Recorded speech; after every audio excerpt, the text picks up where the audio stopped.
ওরা ভক্ত সঙ্গ চায়, তারা মুক্তি চায় না, তারা বারবার এই ধরাধামে আসতে চায়। ধ্যান দিন। আজ বড় এখানে কষ্ট লাগছে একটা জিনিস থেকে। আজ এখানে আপনারা ভক্তরা মায়েরা এসেছেন, ভক্ত সঙ্গে বসেছেন। ওই যে প্রথমে বললাম, মাটি যদি ভালো না হয় কোনোদিন সন্তান ভালো হয় না। আজ মায়েরা বোনেরা বসেছেন যারা, অর্ধেক কি 3 ভাগের 2 ভাগের মাথায় কাপড় নেই। বড় দুঃখ মা। ভাগবত আসরে আসলেন, মাথায় কাপড় নেই। বোনেদের বুকে ওন্না, ও বোন ওই ওন্নাটা বুকে দেওয়ার জন্য নয়, ওটা মাথা ঢাকবার জন্য দেয়া হয়েছে। আজ আমাদের বড় বেহাল দশা। এই সারা বাংলাদেশের এক অবস্থা। কয়েকদিন পর পর এক একটা গ্রাম থেকে এক একটা মেয়েকে পাওয়া যায় না। আর মা বাবা গিয়ে থানায় ডায়েরি লেখায়, আমার মেয়ে হাইজেক হয়ে গেছে, কেউ নিয়ে গেছে, চুরি করেছে। আদৌ কেউ চুরিও করেনি, হাইজেকও করেনি। 1-1.5 মাস পরে মেয়ে ঠিক আসে, কিন্তু একা নয়, সঙ্গে কোনো কালু বা লালুকে নিয়ে। 1-1.5 মাস আগে ওই কালু আর লালুর সাথে ও পালিয়ে গেছে। পালালো কি করে? কালু লালু পেলো কোথা থেকে? ওই যে কলেজে যাওয়ার সময়, স্কুলে যাওয়ার সময় প্রেমে পড়ে গেছে, আর মা বাবাকে না জানিয়ে কালু লালুর সাথে চলে গেছে। বাবা মা গিয়ে তো ডায়েরি লেখাচ্ছে, কিছুদিন পরে পাওয়া যায় মেয়ে পালিয়ে যায়নি, কালু লালুর সাথে পালিয়ে গেছে। আপনারা হাসছেন মা, যেদিন আপনার বাড়ির মেয়েটা যাবে সেদিন বুঝবেন কেমন লাগে। গেল কি করে? বলে ওই ওদের নজর পড়লো কি করে? ওই যে কলেজে গেল, স্কুলে গেল, মাথায় কোনো কাপড় নেই। মনে রাখবেন, খাবার যদি ঢেকে না রাখেন মাছি পড়বে না? পড়বে না? জোরে বলেন। শত্রু, আপনারাও যদি এমন ভাবে থাকেন, এমন ভাবে চলাফেরা করেন, শয়তানের দৃষ্টি তো আপনাদের উপরও পড়বে। তাই সদা সর্বদা ধ্যান দিন মা। এই ভাগবত আজ আমাদের বড় দুর্দশা কেন জানেন? আমরা বিধি মানছি না। কি মানছি না? আমি আমার একটা বাণীতে লিখেছি, বিধি যে মানে না ব্যাধি তাকে। ব্যাধি মানে কি? ব্যাধি মানে রোগ, এটাই শুধু ব্যাধি? ব্যাধি অনেক প্রকার, শারীরিক, মানসিক, সামাজিক, পারিপার্শ্বিক, রাজনৈতিক, এগুলো সব ব্যাধি। আজ পারিবারিক ব্যাধি, এই যে মেয়ে কথা শুনছে না, চলে যাচ্ছে, ছেলে কথা শুনছে না, একজনকে ধরে নিয়ে আসছে। কেন এটা হবে? কারণ আমাদের শিক্ষা ঠিক হয়নি। ওই যে মাটি ভালো না। মা তো আমাদের প্রথম গুরু, মা আমাদের প্রথম শিক্ষা গুরু, তাই মাকে আগে ভালো হতে হবে। আজ এই ভাগবতে এসেছেন মা, ভাগবতে আসলে কোনো সময় মাথার কাপড় যেন না পড়ে। আপনি অন্য জায়গায় যা করেন, এই পাঠে নাম কীর্তনে এখন আর সম্মান দেয় না মা। একটা সময় ছিল শ্বশুর ভাসুর দেখলে মায়েরা তাড়াতাড়ি মাথায় ঘোমটা দিত। এখন ঘোমটা তো দেয়া দূরের কথা, একখানা পোশাক বানিয়েছে আমাদের ধর্মে, এগুলো নিষেধ। ওটার নাম কি? মেক্সি না ফেক্সি কি বলে, ওই যা হোক একটা হবে, ওটা পরে পরে হাঁটে। শ্বশুরও মানে না, ভাসুরও মানে না, সাধুও মানে না, কিচ্ছু মানে না, ওটা পরে পরে সবার সামনে থেকে হেঁটে হেঁটে যায়। কি বলবো দুঃখের কথা মা, ভগবানের সেবা দিতে হলে মায়েদের মাথায় শাড়ি পরতে হয়, উত্তরী দিতে হয়, বাবাদের ধুতি উত্তরী পরতে হয়। যুগটা এমন জায়গায় চলে গেছে, এখন ভগবানের সেবা দেওয়ার জন্য শাড়ি পরলে ব্লাউজ পরো, এ পরো সে পরো, এই একটা ম্যাক্সিবা নিয়ে নিয়েছে। হ্যাঁ, গোবিন্দের সেবা দেয়, ওপরে কোনোদিন গোবিন্দ সেবা পায় না। ওটা কাদের জন্য জানেন? ওই ম্যাক্সি কাদের জন্য? যারা অসুস্থ, যারা বারবার জামা কাপড় চেঞ্জ করতে পারছে না, ওদের জন্য। আজ অসুস্থ রোগীর পোশাক যদি আমি সুস্থ মানুষ পরি, তাহলে আমার অসুস্থ ভগবান করবে না? করবে না? তাহলে আমাকেও তো অসুস্থ করে দেবে। এই ভাগবত পাঠের আসরে মাথায় কাপড় তো লাগবেই। ওই মাথায় কাপড়ের উপরে আরেকখানা বস্ত্র পরতে হয়, ওর নাম উত্তরীয়। কি নাম? এই যে দেখুন কয়েকজন মায়েরা পড়েছে, ওনাদের কি কাপড় নেই আঁচলের? ওনাদের কি ঠ্যাক লেগেছে? আঁচল তো ওনাদেরও আছে, কিন্তু আঁচল থাকার পরে ওনারা মাথায় আরেকটা বস্ত্র জড়িয়ে বসেছে, এর নাম উত্তরীয়। নর কিনিবা নারী উত্তরীয় ছাড়া নাহি হবে ভব নদী পারি। নর কিংবা নারী সবারই উত্তরীয় ধারণ করা একান্ত কর্তব্য। নারীরা মাথায় দিয়ে অবগুণ্ঠন, আর নররা কাদের উপরে ফেলে রাখবে। আর এ জগতে যিনি পেরেছেন, ওই যে এই নিবেদন ধরো সখীর অনুগত করো। বৃন্দা দেবীর কাছে বলি, আমার এই নিবেদন, আমাকে সখীর অনুগত করো, আমার এই দেহটাকে পুরুষ রেখো না, সখী ভাব দিয়ে দাও। আমাদেরই জ্যেষ্ঠ গুরুভ্রাতা, আপনাদেরই যশোরের পরম কৃতি সন্তান গৌতম মহারাজ, আমি যতদিন এ জীবনে তার দর্শন হয়েছে, চেনেন তো সবাই মনিরামপুরে, যতদিন দর্শন হয়েছে জীবনেও কোনোদিন দেখিনি দাদার মাথার কাপড় খোলা আছে। সব সময় তিনি পুরুষ, কিন্তু তাও উত্তরী দিয়ে এমন ভাবে মাথাটা সব সময়ের জন্য তিনি ঢেকে রাখেন। হ্যাঁ, জগৎকে শিক্ষা দিলেন, এই উত্তরীয় ছাড়া মা পুরুষ কিংবা নারী কারোই ভাগবত শ্রবণ করলে পূর্ণ ফল হয় না। তাই বাবাদের ভাগবত পাঠের সময়, ভগবানের পুজো মন্ত্র জপের সময় কাদের উপরে একখানা উত্তরীয় ফেলে নিতে হয়। আপনি প্যান্ট শার্ট পরে আসলেন, কিন্তু আপনার কাঁধে যেন উত্তরীখানা থাকে। আপনারা যে পোশাক পরুন মা, যেন মাথার উপরে উত্তরীখানা থাকে। কত পোশাক তো কিনলেন, কিন্তু আসলটা কেনা হলো না। সুকেজ ভরা কত শাড়ি, স্যুট, কোট, বোট, কত কি, কিন্তু ঘরে একটা উত্তরী নেই, একটা নামাবলী নেই। একটু ধ্যান দিলেই উত্তরীটা কি।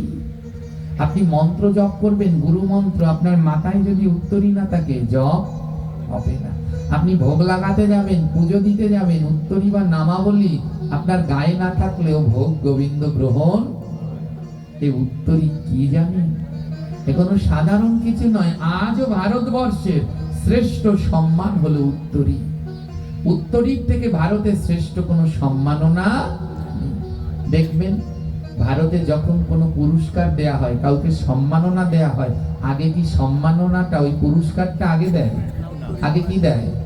দেখবেন আগে কাদের উপরে একটা, সে প্রধানমন্ত্রী হোক আর যে হোক, সবাইকে আগে কাদের উপরে একটা উত্তরী দেবে, তারপরে তার হাতে সম্মাননা। সে যদি অন্য ধর্মেরও হয় তাহলেও তাকে উত্তরীটা। কি আছে এই উত্তরীতে, কি আছে এই নামাবলীতে, এটা কে দিয়েছিলেন জানেন? শুনবেন, শুনুন একটু। উত্তরীটা পড়া বড় দরকার মা। আপনাদের এলাকাগুলোতে এত ভাগবত পাঠ হয়, এত কৃষ্ণ ভক্ত, কিন্তু বড় কষ্ট লাগলো, যে ভক্ত এসেছেন মাত্র 4-5 জনই উত্তরী পরিধান করেছেন, আর বাকি জনাদের উত্তরী নেই। এ বড় দুঃখ। হ্যাঁ, এই উত্তরীটা এ যুগের নয়। উত্তরী নামাবলী এটা হলো গিয়ে, এটা হলো ত্রেতা যুগের সম্পদ। ত্রেতা যুগে ঋষি বিশ্বশ্রবা ও নিকষা, এদের 3টি পুত্র ছিল। নিকষা ছিল রাক্ষসী, আর বিশ্বশ্রবা ছিল মুনি। ঋষি নিকষা তার স্বামীর কাছে অসময় সন্তান চাইল। আমাদের সন্তান, এই যে মায়েরা পাঠে গেলে পরে বাচ্চাদেরকে নিয়ে আসে, বাবা এমন জ্বালায় সহ্য করতে পারি না, প্রচুর দুষ্টু।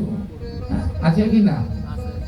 এক বাসায় পাঠ করতে গেলাম, ভক্ত বাড়ি তো, এবার ওনাদের বাড়ির বাচ্চাটা এত দুষ্টু, কল্পনা করতে পারবেন না, ঘর বাড়ি সব ভেঙে ফেলে। তো এবার ওদের জ্বালায় মা বাবা তো অতুষ্ট, আমরাও অতুষ্ট। আমার মনে হয় ওটা কোন সময় সরবে, জ্বালা আর সহ্য করা যাচ্ছে না। এবার ওর মা তো ভক্ত, এবার সাধুদের সামনে কিছু বলতে পারছে না, সাধুদের সামনে কিন্তু এত জ্বালা আর পারছেন না। এক সময় বলছে, ওরে বরাহ নন্দন, এবার থাম থাম থাম। সাধুদের সামনে গালি দেবে, গালিটাকে একটু সংস্কৃততে দিল। হ্যাঁ, কি বললো? বরাহ নন্দন। বরাহ মানে বোঝেন? বরাহ মানে কি? শুয়োর। আর নন্দন মানে তো আর ওই বাংলায় দিলেন না, সংস্কৃততে বললেন, ওরে বরাহ নন্দন এবার থাম থাম, কেউ না বুঝলে আমি তো বুঝেছি, আমি তো হাসতে হাসতে আমার প্রাণ শেষ। তো এই বাচ্চাদের নিয়ে আসে, বাবা ভারী দুষ্টু, ওরা দুষ্টু হয়েছে কাদের জন্য? ওদের জন্য নয়, মাটি ভালো না, কারণ আমরা সময় সন্তান নেয়ার সময়ই জানি না। আমাদের শাস্ত্রে সন্তান নেয়ার সময় দেয়া আছে, সন্তান নেয়ার সময় দেয়া আছে। যেই সময় সন্তান নিতে বলেছে ওই সময়ে যদি নেন তাহলে আপনার সন্তান কৃষ্ণ ভক্ত হতে বাধ্য। আমরা তো সেই কিছুই জানি না, যে সময় খুশি সন্তান একটা নিয়ে নিচ্ছি। রামায়ণে ঋষি নিকোষা, ঋষি বিশ্বশ্রবার নিকোষা, বিশ্বশ্রবার কাছে গিয়ে নিকোষা সন্তান চাইলেন সন্ধ্যাবেলা, বললেন আমায় সন্তান দাও। ঋষি বারবার নিষেধ করলেন, এই সময় সন্তান নেওয়া ভালো না। কে শোনে কার কথা? সন্তান নেবেই নেবে। দুটি সন্তান হলো, একটা হলো রাবণ আর একটা হলো কুম্ভকর্ণ। রাবণ সাধারণ কেউ নয়, ঋষিপুত্র, ঋষি বিশ্বশ্রবার পুত্র, ঋষিপুত্র। রাবণ পরম ভক্ত। এ জগতে ভক্তের মধ্যে, জ্ঞানীর মধ্যে আজ অব্দি যত জ্ঞানী আছে তার মধ্যে শ্রেষ্ঠ হলো রাবণ। শিবকে পেতে হলে শিব তাণ্ডব পাঠ করতে হয়, শিবকে ভোলানাথকে পেতে হলে শিব তাণ্ডব পাঠ করতে হয়। এই শিব তাণ্ডবের রচয়িতা হলেন রাবণ। হ্যাঁ, এত জ্ঞানী ছিলেন। রামায়ণের যুদ্ধে রাম যখন দুর্গাপুজো করলেন, দুর্গাপুজোয় একটা পাঠ হলো চণ্ডী পাঠ। চণ্ডী পাঠ করতে কেউ পারছিলেন না, তখন রামের দুর্গাপুজোয় চণ্ডী পাঠ করেছিলেন রাবণ, জানেন? হ্যাঁ, রাবণ ছিল মহাজ্ঞানী, কিন্তু কি হবে, ওই যে মায়ের দোষে অসময়ে সন্তান নিতে গিয়ে হয়ে গেলেন রাক্ষস স্বভাবের। তখন নিকোষা কাঁদছে, আমার দুটি ছেলে এমন রাক্ষস হবে। তখন সময় মতো ঋষি বিশ্বশ্রবা আরো একটি পুত্র সন্তানের বর দিলেন, আর সেইটা সময় অনুসারে নিলেন। আর সেই পুত্র সন্তান হলো পরম কৃষ্ণ ভক্ত, তার নাম হলো বিভীষণ। বিভীষণ ছিলেন পরম কৃষ্ণ ভক্ত। মা, আমরা কথায় কথায় একটা প্রবাদ বাক্য বলি, ঘরের শত্রু। শুনেন, একটা কথা বলি, এই কথাটা আজ বলেছেন আর জীবনেও বলবেন না, কারণ বিভীষণ হলেন পরম বৈষ্ণব। এই জগতে 8 জন চিরঞ্জীব আছে যারা জন্মেছে কিন্তু মরেনি, জন্মগ্রহণ করেছে কিন্তু মরেনি। তাদের মধ্যে একজন হলো বিভীষণ। তিনি এখনো বেঁচে আছে, বিভীষণ এখনো বেঁচে আছে, মরেনি, তার মৃত্যু হয়নি। এই বিভীষণ ছিল পরম বৈষ্ণব। জানেন বিভীষণ কেমন ভক্ত ছিল? সোনার লঙ্কায়, সোনার লঙ্কায় সবকিছু সোনার, সোনার ঘর বাড়ি সব সোনা দিয়ে তৈরি করেছে রাবণ। শুধু নিজের ঘর নয়, তার যত প্রজা ছিল সবার ঘরগুলো স্বর্ণ দিয়ে তৈরি, তার জন্য নাম হলো স্বর্ণ লঙ্কা। কিন্তু জানেন ওই সোনার লঙ্কায় একটা মাত্র মাটির ঘর ছিল, মাটির ঘর, তালপাতার ছাই। ঋষি বিশ্বশ্রবা মুনি দেখতে বেরিয়েছেন যে তার ছেলের রাজ্যত্বটা কেমন। ঋষি দেখলেন, ঘুরে ঘুরে দেখছেন রাবণের সেই রথে করে, উড়ন রথে করে ঘুরে ঘুরে আকাশে ভ্রমণ করে দেখছেন এত সুন্দর নগরী, সব কিছু সোনা দিয়ে মোড়ানো, ঘর বাড়ি, এমনকি মাটির ফ্লোর গুলো সোনা দিয়ে করা, সব কিছু সোনা। হঠাৎ ঋষির নজর পড়লো ওই সোনার লঙ্কার ভিতরে এক জায়গায় একটা মাটির ঘর, মাটির ঘর, খড়ের ছাউনি। ঋষি ওখানে নামলেন। লঙ্কায় এত দারিদ্রকে, লঙ্কায় এত দারিদ্রকে যে মাটির ঘরে থাকে। ঋষি বিশ্বশ্রবা গিয়ে দেখলেন সেই ঘরে অন্য কেউ নয়, তারই পুত্র বিভীষণ বাস করে। বিভীষণের স্ত্রীর নাম সরমা, বিভীষণের স্ত্রীর নাম সরমা। ও ঘরে বিভীষণ আর সরমা বাস করে। পিতা আসলেন আনন্দে, বিভীষণের আর ধরে না, বড় আনন্দ। বিভীষণ বসালেন, পিতার চরণ ধৌত করলেন। পিতা জিজ্ঞেস করলেন, পুত্র তোমার কি কোনো কিছুর অভাব? তুমি এই মাটির ঘরে বাস করো কেন? এই ঘরের ছাউনিতে তুমি বাস করো কেন? বিভীষণ বললেন, প্রভু ওই তালার মধ্যে গেলে আমার জ্বালা বেড়ে যাবে। এ জগতে সেই গোবিন্দকে পায় না। এ জগতে গোবিন্দকে দুই শ্রেণীর লোক পাবে। কয় শ্রেণী? যে একেবারে কাঙাল করে জন্ম দিয়েছে ভগবান, যাকে একেবারে কাঙাল করে জন্ম দিয়েছে, তার কিচ্ছু নেই, যার টিনের জল পড়ে, বৃষ্টি নামলে যার ঘরে জল পড়ে, হ্যাঁ, যে ওই ঘরের বারান্দায় শুয়ে ঘুমায়, একেবারে কাঙাল, সে গোবিন্দকে পাবে। আরেকজন পাবে যার লক্ষ লক্ষ কোটি কোটি টাকা আছে, সে গোবিন্দ পাবে। প্রশ্ন করতে পারিনি কেমন কথা? যার লক্ষ লক্ষ কোটি কোটি টাকা আছে সে গোবিন্দকে পাবে? হ্যাঁ, যার লক্ষ লক্ষ কোটি কোটি টাকা আছে সে গোবিন্দকে পাবে। কবে জানেন? যদি লালাবাবু জগৎ শেঠের লক্ষ লক্ষ কোটি কোটি টাকা ছিল, লালাবাবু জগৎ শেঠের মতো যদি লক্ষ লক্ষ কোটি কোটি টাকা ছেড়ে খালি হাতে দুই বাহু তুলে যদি গৌর গৌর রাস্তায় বেরিয়ে যেতে পারে, সে গোবিন্দ পাবে। যাকে ভগবান অনেক ধন দিয়ে জন্ম দিয়েছে, কিন্তু যদি সে ওই ধনের লোভ ত্যাগ করে গৌর বলে বেরিয়ে যেতে পারে, সে পাবে। আর যাকে গোবিন্দ একেবারে ধন থেকে মুক্তি দিয়েছে, কাঙাল বানিয়ে দিয়েছে, সেও গোবিন্দ পাবে, সেও গোবিন্দ পাবে। বিভীষণ বলল, বাবা আমি ভাঙা ঘরে থাকি কেন জানো? যখন বৃষ্টি হয় সবাই সোনার লঙ্কায় লেপ কাটা মুড়ি দিয়ে ঘুমায়, আর আমাদের ঘরে থেকে চাল থেকে জল পড়ে, আর আমাদের ঘরে তো ঘুমানোর জায়গা নেই, সারা ঘরে জল পড়ে। তখন আমি আর তোমার বৌমা ঘরের এক কোনায় বসে বসে হরিনাম করি। যদি আমাদেরও ওই দালান ঘর থাকতো, আমরাও হয়তো খাতা মুড়ো দিয়ে ঘুমাতাম, আমাদের হরিনাম করা হতো না। জানো বাবা, আমাদের ভাঙা ঘর গোবিন্দের কৃপা। যখন সকাল হয় সবাই তো জালনা কপাট আটকে ঘুমায়, যেন আলো না পড়ে। ওমা আলো চোখে বললে ঘুম আসে, তাই সবাই জালনা কপাট আটকে ঘুমায়। বিভীষণ বললেন, আমার ভাঙা ঘর তো, সকালে যখন সূর্যদেব উদয় হতে চলে আর সেই সূর্যের আলো এসে আমাদের চোখে লাগে, আর সূর্যদেব ডেকে বলে, উঠে পড়ো, মঙ্গল আরতির সময় হয়েছে, আর ঘুমিও না, জেগে ওঠো। তাই ভাঙা ঘর নয়, এ আমাদের কৃপা। পিতাকে বললেন, আশীর্বাদ করো, ও পিতা আশীর্বাদ করো, আমি যেন আরো কাঙাল হতে পারি। ওমা, আজ ভগবানকে কাঙাল না হলে কোনোদিন পাওয়া যায় না। ধ্যান দেবেন, গোবিন্দকে পেতে হলে উদ্ধব জিজ্ঞেস করেছিলেন, প্রভু তোমাকে পাওয়ার লক্ষণ কয়টি? ভগবান বলেছিলেন 3টি।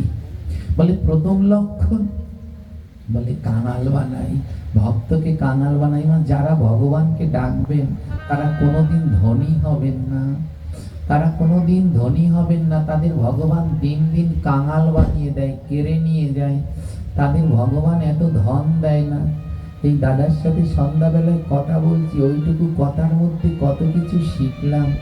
জিজ্ঞেস করলাম, দাদা আপনি কি করেন? বলল, এক সময় আমার একটা দোকান ছিল, দোকানটা আজ প্রায় যেতে বসেছে, হ্যাঁ, কিন্তু তার মনে কোনো দুঃখ নেই। কেন যেতে বসলেন? হ্যাঁ, প্রতিদিন ওই সাধু সঙ্গে যায়, ভাগবত পাঠে যায়, এই জায়গায় ওই জায়গায় চলে যায়। আজ তার দোকানটার তেমন চলছে না, ভগবান তার কাছ থেকে কেড়ে নিচ্ছে। কেন? কাঙাল হও। গোবিন্দকে পেতে গেলে যে 3টি জিনিস, তার প্রথমটা হলো কাঙাল হওয়া। প্রথমে ভগবান সব কিছু কেড়ে নেয়, কাঙাল বানায়। বলে কাঙাল বানিয়ে লাভ কি? বলে কাঙাল না হলে তো তুমি কাঁদবে না, আর তুমি যদি না কাঁদো আমি গোবিন্দ তো আসবো না। আমি তো তখনই আসি যখন ভক্ত নয়ন জলে ভাসে, তখনই গোবিন্দ আসে। তাই গোবিন্দ কাঙাল বানায় মা, বারবার দুঃখ দেয়, যন্ত্রণা দেয়। যারা এই ভক্তি পথে এসেছেন, আপনার পাড়ায় আপনার গ্রামে আপনি সম্মান পাবেন না, সবাই আপনাকে টিটকারি করবে, নিন্দা করবে। এই করেছো কেন, এই করেছো কেন? কেন? আপনার মনে যেন ব্যথা লাগে, আর ব্যথা পেয়ে আপনার নয়নে যেন জল ঝরে। আপনি এই ভক্তি পথে নেমেছেন, আপনার বাড়িতে আত্মীয় স্বজন আসবে না, ওদের বাড়িতে গেলে নিরামিষ খাওয়া লাগবে, যাব না ও বাড়ি। সব পাবেন। কিন্তু বারবার এই গোবিন্দের পথে নামলে কাঁদতে হবে, এ পথে নামলে সুখ পাবেন না। বিভীষণ আর সরমা গোবিন্দের কাছে কেঁদে কেঁদে প্রতিদিন প্রার্থনা করে, প্রভু সংসারিত হয়েছি, তোমার সংসার জীবন কখন ধন্য হবে? আপনারা যারা সংসার ধর্ম গ্রহণ করেছেন, এই সংসার জীবন কখন ধন্য যদি আপনার সংসারে একজন কৃষ্ণ ভক্ত সন্তান থাকে। এই সংসারে আপনি যে সন্তান জন্ম দিয়ে গেলেন, তাদের যদি কৃষ্ণ ভক্ত করতে পারেন তাহলে আপনার সংসার করা সার্থক। আর যদি আপনি সংসার করছেন, আপনার সন্তানদের কৃষ্ণ ভক্ত করতে পারেননি, তাহলে আপনার এই সংসার করা বৃথা।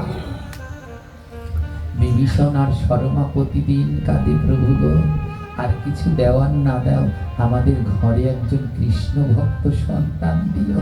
আমি তো উদ্ধার হতে পারবো না, সে ক্ষমতা তো নেই। যদি একজন কৃষ্ণ ভক্ত সন্তান থাকে, এক কৃষ্ণ ভক্ত সন্তানের গুণে 14 কুল হরিবোল বলে উদ্ধার হয়ে যায়। একজন কৃষ্ণ ভক্ত সন্তান দিও ও ভগবান, আর কিছু চাই না, একটা কৃষ্ণ ভক্ত সন্তান দিও। প্রতিদিন কাঁদে, হরি নাম করে আর কাঁদে, ভগবান তুমি আমাকে আরো কাঙাল বানাও। তুমি যদি আরো আমায় কাঙাল না বানাও, আমি যে তোমায় পাবো না। কিন্তু প্রভু, তোমার কাছে একটা শর্ত। কি শর্ত? কাঙাল অনেক প্রকার হয়, কেউ ধনের কাঙাল, কেউ রূপের কাঙাল, কেউ গুণের কাঙাল। বারবার তোমার কাছে চাই, কিন্তু আমাকে কোন কাঙাল বানাবে জানো? আমায় ভক্তের কাঙাল করে দিও।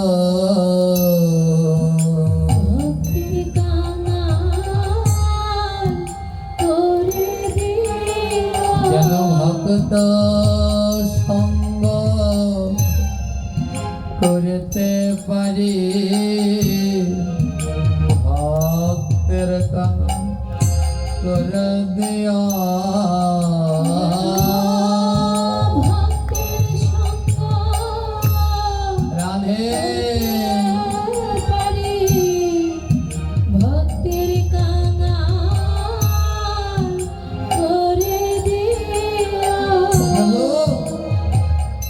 কানে শুনি ওইখানে ভাগবত হচ্ছে, আমি যেন ছুটে ওখানে যেতে পারি। আমায় সেই কাঙাল করো, আমি যেন ছুটে ওখানে যেতে পারি। আমায় সেই কাঙাল করে দিও। জানেন, এদিকে বিভীষণ কাঁদে আর ওদিকে রাবণও কাঁদে। কারণ রাবণও পরম ভক্ত। রাবণ অন্য কেউ নয়, তিনি ছিলেন স্বর্গের দ্বারপাল, জয় আর বিজয়। অভিশপ্ত হলেন 4 যুগে অসুর হয়ে জন্মাবে। তাই সত্য যুগে হলেন হিরণ্যকশিপু হিরণ্যাক্ষ, আর ত্রেতা যুগে হলেন রাবণ আর কুম্ভকর্ণ। রাবণও কাঁদছে, হে গোবিন্দ, আমার এই সোনার লঙ্কায় সব আছে, কিন্তু কোনো কৃষ্ণ ভক্ত নাই। তাই প্রভু, আমায় কৃষ্ণ ভক্তে সঙ্গ দিও।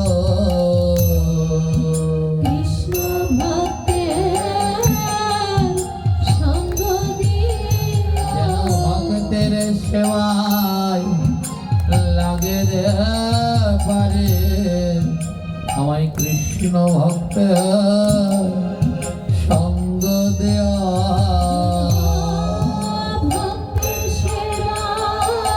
বাবা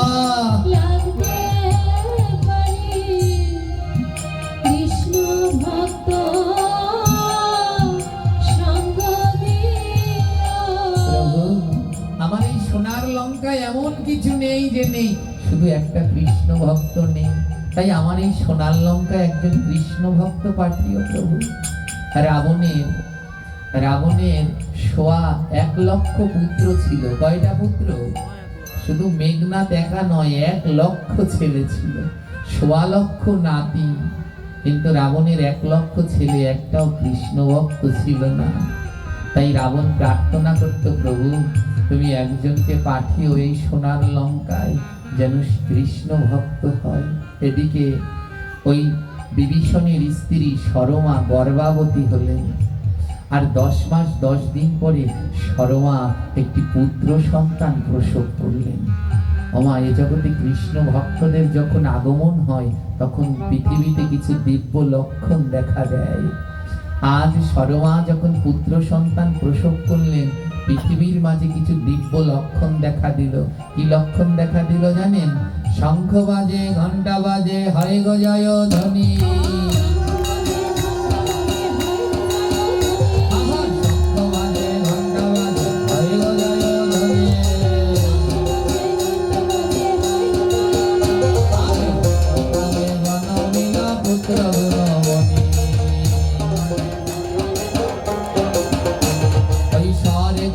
দেবতা সব পুষ্প বৃষ্টি করে, আর যত সকল দেবীগণ জয় ধ্বনি করে। যত সকল দেবীগণ ধ্বনি করে। রাবণ বুঝতে পারলো এ তো কোনো মহতের আগমন। আপনি আপনি শঙ্খ ঘন্টা উলুধ্বনি পুষ্প বৃষ্টি হচ্ছে, এ তো কোনো মহতের আগমন হয়েছে। আর তার মানে ভগবান আমার ডাক শুনেছে, আমার সোনার লঙ্কায় কোনো কৃষ্ণ ভক্ত এসেছে। আরে হেন কালে এক দূত খবর লইয়া আইলা,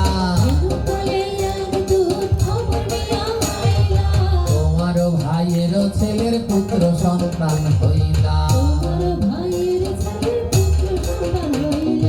রাবণ রাজা, তোমার ভাইয়ের ঘরে এক ছেলে পুত্র সন্তান হয়েছে।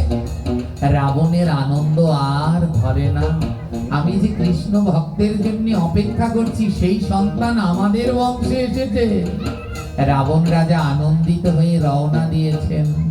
এবার নাচিতে নাচিতে রাজা চলিতে লাগিল। যেতে যেতে রাবণ রাজা ভাবিতে লাগিল, কেন পুত্র মম বংশে এবার আসিল, এই বুঝি মোর বংশ উদ্ধার হইল। রায় উদ্ধার হইল। রাবণ রাজা যাচ্ছেন, আর যেতে যেতে মনে মনে ভাবছিল, মা এই জগতে 8 জনের কাছে, 8 জন ব্যক্তির কাছে কোনো সময় খালি হাতে যেতে নেই, কিছু না কিছু সঙ্গে করে নিয়ে যেতে হয়। কি কি? জন্ম, মৃত, গুরু, দেব, ভাগবত। কেউ জন্মালে তার মুখ দেখতে নেই, খালি হাতে মুখ দেখে কিছু দিতে হয়। কেউ মারা গেলে খালি হাতে যেতে নেই, একটা তুলসী কাঠ নিয়ে যেতে হয়, গিয়ে চিতায় দিতে হয়। ভাগবত পাঠে খালি হাতে আসতে নেই, একটা ফুল বা তুলসী সঙ্গে করে আনতে হয়। রাবণ রাজা মনে মনে ভাবছে, আমার ভাইয়ের ছেলে হয়েছে, আমি খালি হাতে যাচ্ছি, কিন্তু কি নিয়ে যাব?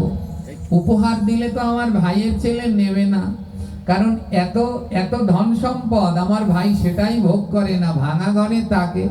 তাই কি নিয়ে যাব?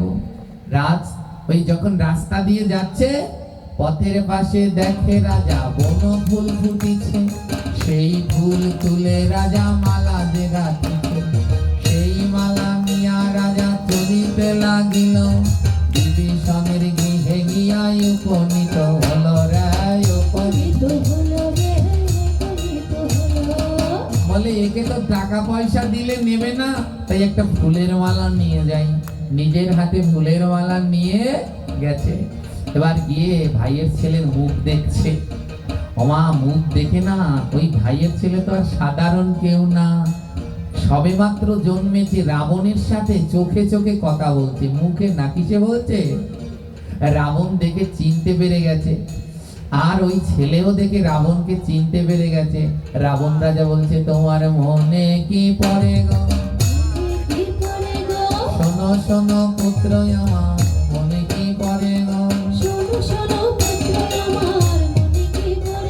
রাবণ বলছে ওই ছেলেটাকে, ও পুত্র তোমার কি মনে আছে? বলে কি? বলে সত্যযুগের সেই লীলা, আমি হিরণ্যকশিপু ছিলাম, সত্যযুগের সেই লীলা।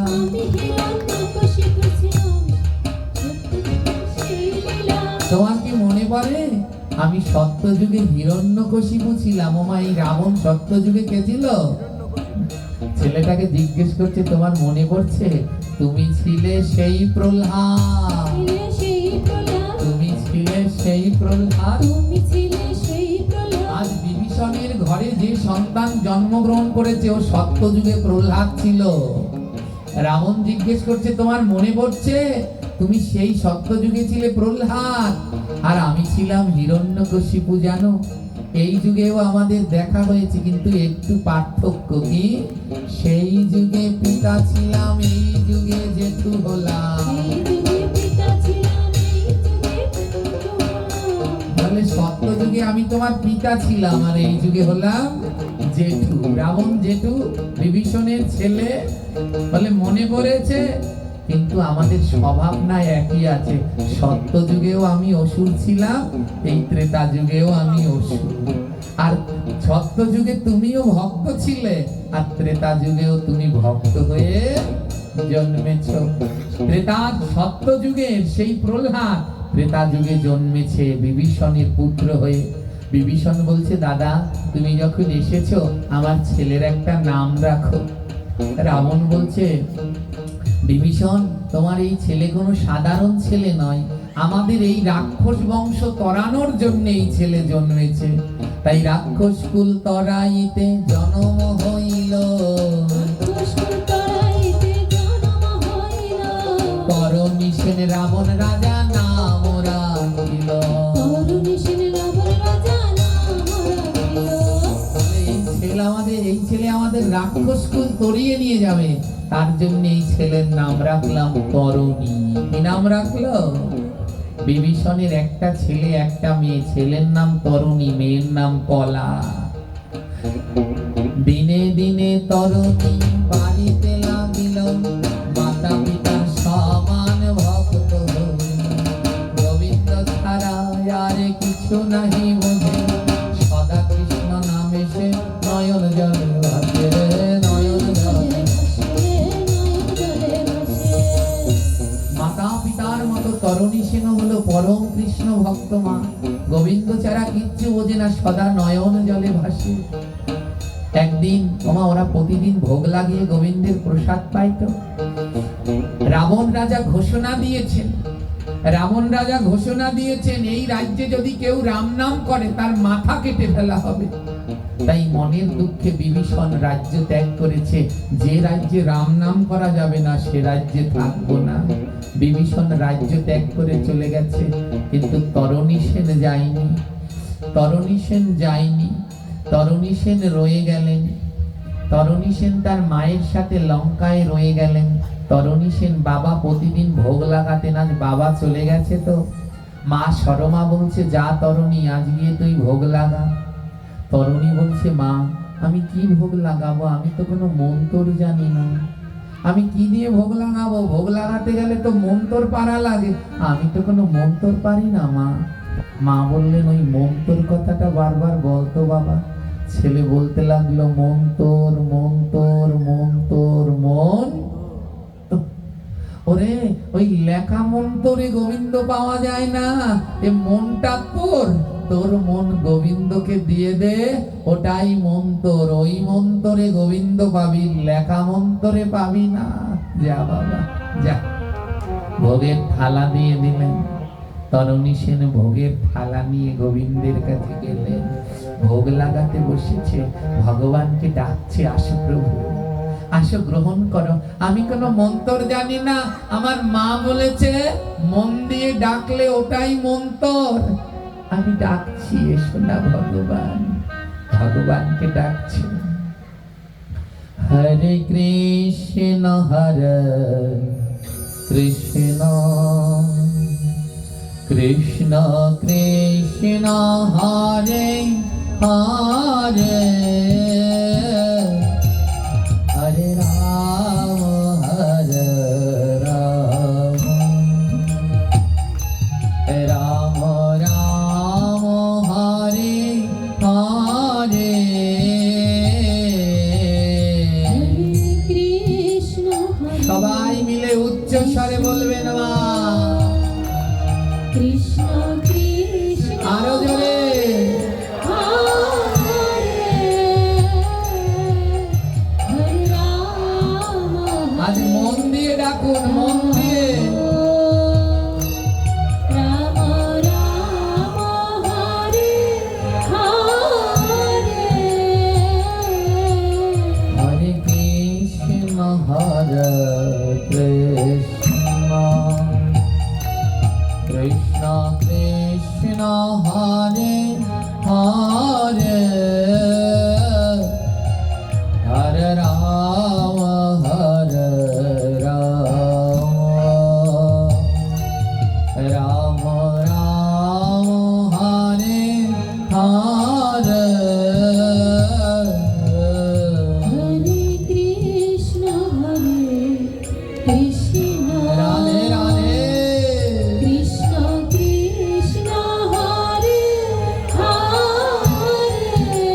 ভগবান এসে নিজের হাতে খাবে, কিন্তু খাচ্ছে না। ছুটতে ছুটতে মায়ের কাছে আবার গেল। মা, 7 বছরের তরুণী সেন আবার গেল। মা গো, তুমি বলেছ মন দিয়ে ডাকলে ভগবান খায়, কিন্তু আমি ডাকলাম যেন ভগবান খেলো না। মা বলল তোর ডাকা হয়নি, তোর ডাকা হয়নি। ও মা, আমার ডাকা হয়েছে কি হয়নি আমি কি করে বুঝবো? মা বলে দিল, শোন বাবা, যদি ভগবান তোর ডাক গ্রহণ করে তাহলে বোঝার একটা উপায় আছে। বলে কি উপায়? বলে যখন ভগবানকে ডাকবি, তোর ডাক যদি ভগবান গ্রহণ করে, দেখবি তোর নয়নে জল ঝরছে।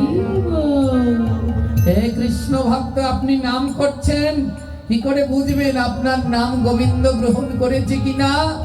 বলে নাম করবার সময় যদি দেখেন নয়নে জল, তাহলে বুঝবেন আপনার নাম গোবিন্দ গ্রহণ করেছে। তাই মা বলছে, যা বাবা, এমনি ভাবে নয়, নয়নের জলে ডাক। হরে কৃষ্ণ হরে কৃষ্ণ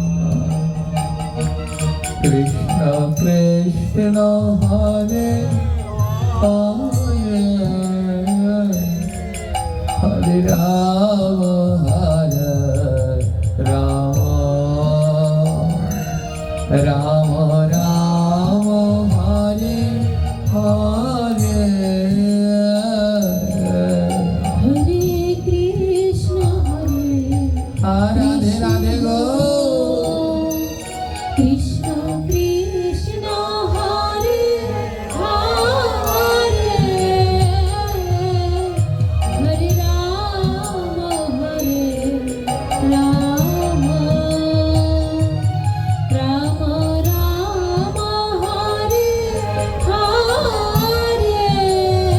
ও ভগবানকে ডাকছে, কিন্তু নয়নে জল ঝরছে না। মায়ের কাছে আবার গেলেন। মা, তুমি বলেছো নয়নের জলে ডাকলে ভগবান গ্রহণ করে, কিন্তু মা আমি অনেকক্ষণ ডাকছি, আমার নয়নে কোনো জল ঝরছে না। মা বলল ঝরবেও না। ও বাবা, কৃষ্ণ নামে সবার নয়নে জল ঝরে না। কার নয়নে জল ঝরে মা? বলে যে মুখে নাম করে, বদনে নাম করে, আর 2 বাহু দিয়ে ভক্তের সাথে পরশ করে, তার নয়নেই কৃষ্ণ নামে জল ঝরে। ও বাবা, সবার নয়নে জল ঝরে না। যে কৃষ্ণ ভক্তকে বুকে জড়িয়ে ধরে পরশ করে, তার নয়নে জল ঝরে।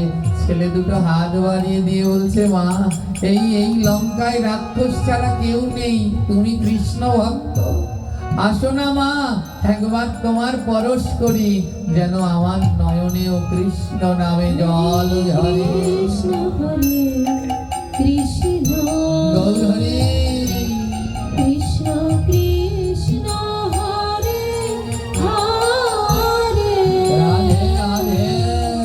হরে রাম হরে রাম,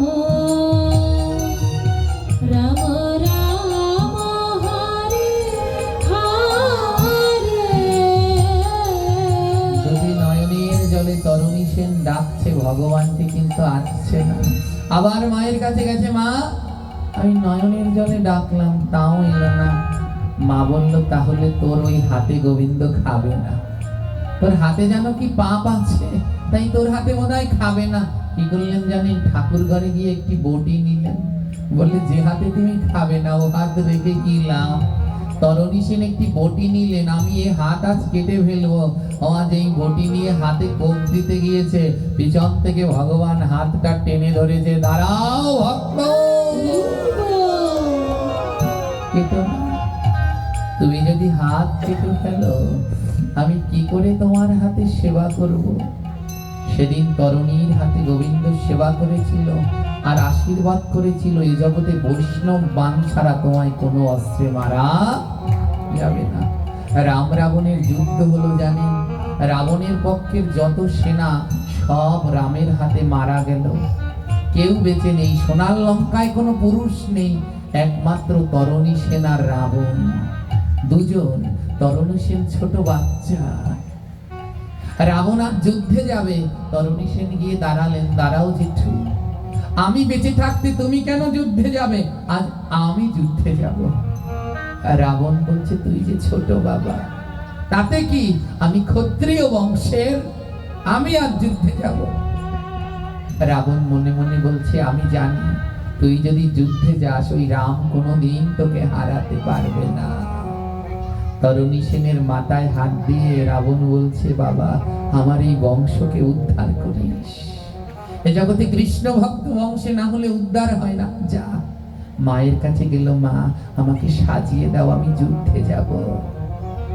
মা সরমা বুঝতে পারলেন এটাই আজ তার ছেলের শেষ যাওয়া হবে, তাই মা গলায় তুলসীর মালা পরিয়ে দিলেন, দাদা সঙ্গে তিলক দিয়ে দিলেন, যা বাবা যুদ্ধে যা।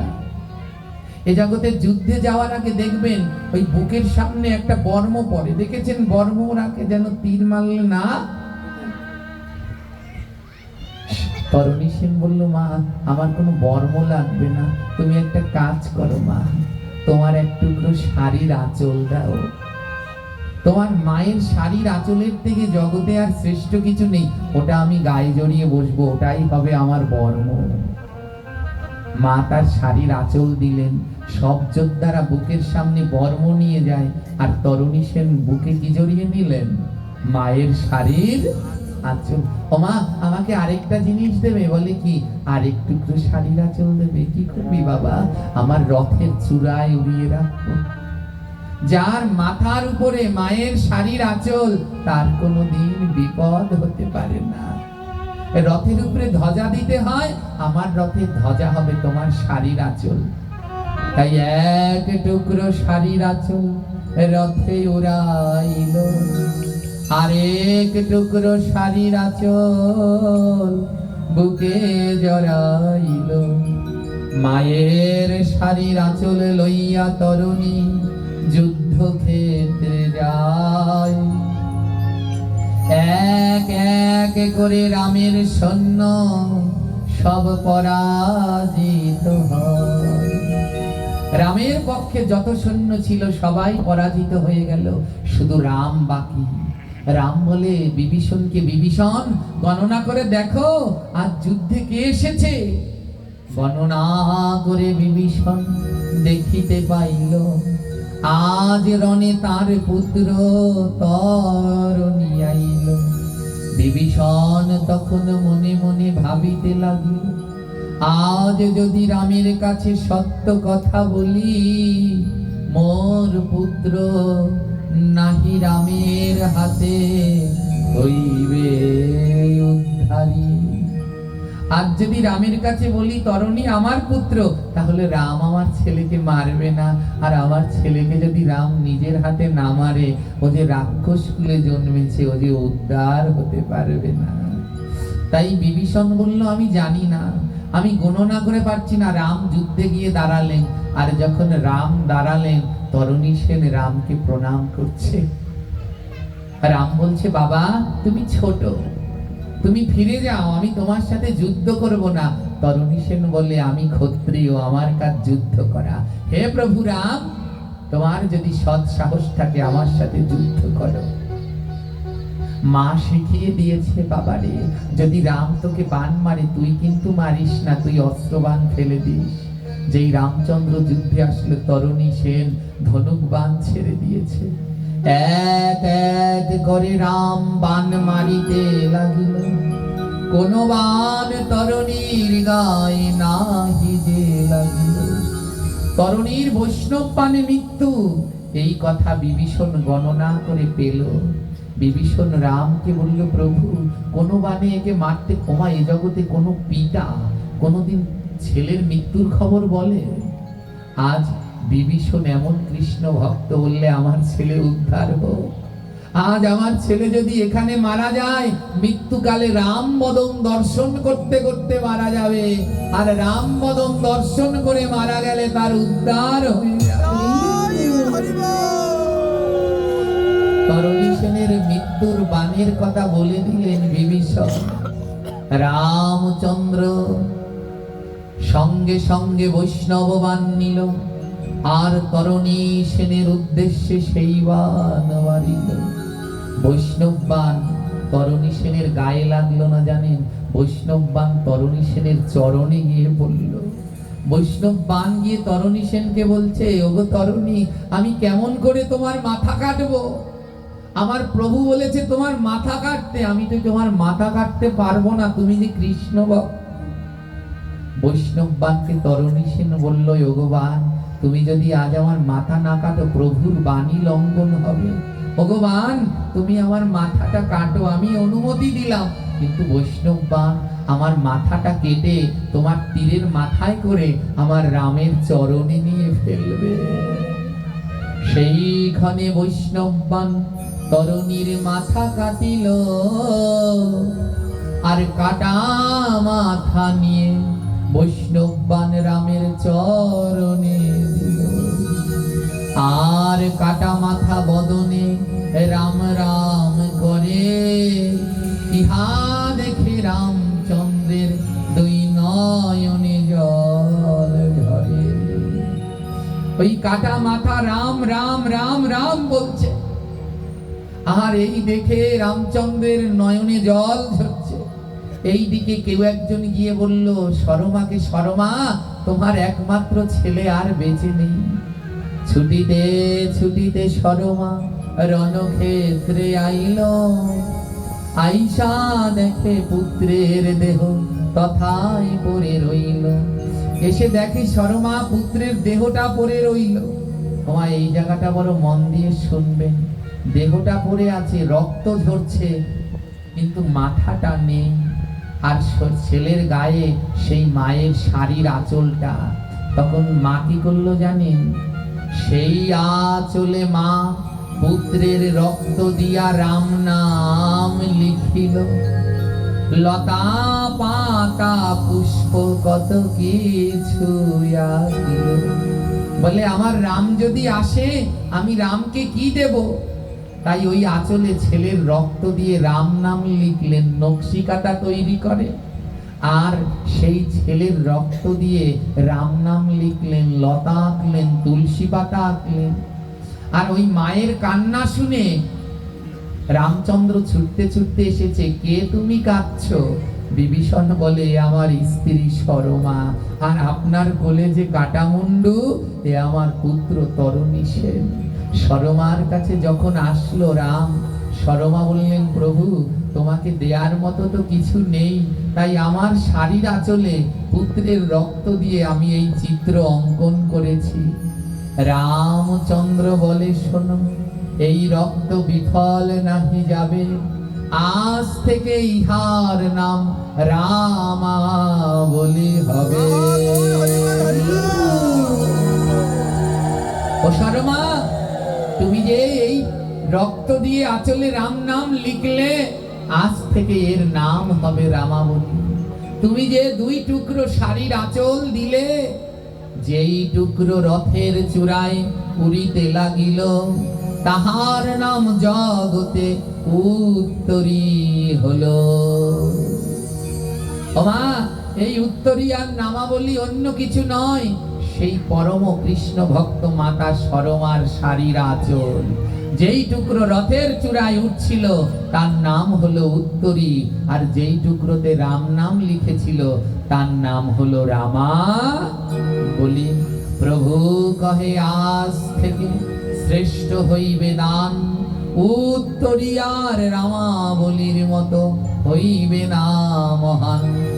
উত্তরী আর রামাবলি ছাড়া কেউ যদি হরি নাম শোনে, বৃথা তার নাম শ্রবণ প্রভু ডেকে বলে। যত শুভ কর্ম আদি সব কর্মে লাগিবে, তাই উত্তরী ছাড়া কর্ম বিফল হইবে। হে কৃষ্ণ ভক্তগণ, তাই নাম শ্রবণ করুন, ভাগবত শ্রবণ করুন, যাই করুন, উত্তরীয় ছাড়া যদি কিছু করেন, তাহলে তা বিফলে চলে যাবে। এইভাবে জগতে সৃষ্টি হলো উত্তরী আর নামাবলী। তাই কত জামা কাপড় তো কেনেন, অবশ্যই একটা উত্তরীয় কিনবেন, এবং ভাগবত পাঠে সবাই উত্তরীটা অঙ্গে জড়িয়ে এসে বসবেন। মনে থাকবে, উত্তরীর এইভাবে জগতে সৃষ্টি হলো। অনেকটা রাত্র হয়ে গেছে, এবার ভক্ত আর ভগবানের মিলন হইল, ভগবানের মিলন হইল, বদন ভরিয়া সবাই হরি হরি বল, ভরিয়া সবাই হরি হরি বল, জয় ধ্বনি উলুধ্বনি বদন ভরে বল, এইখানে ভক্তের মিলন হইল। ত্রেতা যুগে সত্য যুগে যিনি প্রহ্লাদ ছিলেন, ত্রেতা যুগে তার নাম তরণী, আর মুখটা মাথাটা কেটে ফেলেছে, কাটা মাথায়ও তরণী রাম রাম বলছে, তাই তরণীকে রাম আশীর্বাদ করছে। এরা জীবিত মাথায়ও কৃষ্ণ নাম করে না। আর হে তরণী, তুমি মৃত্যুর পরেও তোমার মুখে এত সুন্দর বল, তাই পরজন্মে হইও তুমি আমার সখা সুবল। এই তরণী সেনী পরের জন্মে হয়েছিল কৃষ্ণের প্রিয় সখা সুবল। মৃত্যুর কালেও যার মুখে এত সুন্দর বল, পরের জন্মে হয়েও সুবল, রাধা রানীর ভাই সুবল। আর বললেন ভগবান, এই উত্তরীয়ান নামাবলী ছাড়া জগতে কোনো শুভ কাজ হবে না। রামচন্দ্র বললেন, বলিতে আমি যখন গৌরাঙ্গ হইব, গাইতে আমি উত্তরী জড়াব, মাথাতে নামাবলী বাঁধিয়া লইব, জগতের জীবের দ্বারে দ্বারে যাব গো, দ্বারে বলিতে আমি গৌরাঙ্গ হয়ে গায়ে উত্তরী পরব, মাথায় নামাবলী জড়াবো, আর জগতের দ্বারে দ্বারে গিয়ে আমি কি করব জানো? আমি হরিনাম ভিক্ষা করব। ওই উত্তরী গায়ে নিয়ে হরিনাম ভিক্ষা করব। আমি জীবের দ্বারে দ্বারে যাব, ওই হরিনাম ভিক্ষা করব, জীবের দ্বারে দ্বারে যাব। বলবো বল কৃষ্ণ, তোমরা ভজ কৃষ্ণ, জীবের দ্বারে দ্বারে যাব, কৃষ্ণ নাম ভিক্ষা করব। বলো বল কৃষ্ণ, ভজ কৃষ্ণ, জীবের দ্বারে দ্বারে যাব, নাম ভিক্ষা করব। কলিযুগে গৌর আমার আইল রে এবার, এবার হরি হরি ভক্তবৃন্দ বল বৈষ্ণবায়। এই যদি থাকে লেখা কালকে হবে দেখা, এইখানেতে বলে যাই সবাই টাটা বাই বাই। বাবা, আমরা এখানে দুদিনের জন্য এসেছি, আজকে একদিন আর কালকে আরেকদিন আছে, তাই যদি থাকে লেখা কালকে হবে, কিন্তু থাকে না যেন মাথা ফাঁকা। কালকে আবার হবে দেখা, থাকে না যেন মাথা ফাঁকা। আমার কালকেই সবাই একটা উত্তরীয় কিনবেন, বাবারাও কিনবেন, একটা কাঁধের উপরে দিয়ে আসবেন। আসার সময় লজ্জা করে পথে আসতে যদি লজ্জা করে তাহলেও বলবো না, একটা শপিং ব্যাগে করে নিয়ে আসবেন। যখন আসরে এসে বসবেন তখন দিয়ে বসবেন, তবুও উত্তরীটা দিয়ে বসুন। এই উত্তরী ছাড়া হরি কথা শ্রবণ করে তো কোনো পুণ্য আপনারা হচ্ছে না। তাই সবাই প্যান্ট পরে আসুন, শার্ট পরে আসুন, উত্তরীটা কান্দে দিন। বলে রাস্তা দিয়ে আসতে তো লজ্জা করে, দোকান থেকে আসছি, ভালো শপিং ব্যাগে করে নিয়ে আসো, এসে এখানে দিয়ে পড়ো। শপিং ব্যাগটা ভাঁজ করে পকেটে থুয়ে দাও, পাট হয়ে গেলে আবার বের করে নিয়ে আবার বাড়ি যাও, তবুও উত্তরীখানা পড়ো। মায়েরাও পড়বেন তো মায়েরা, সবাই একটা করে উত্তরী নেবেন, দেখবো কালকে কতটুকু পরিবর্তন হলো। হ্যাঁ সবাই, তাই যদি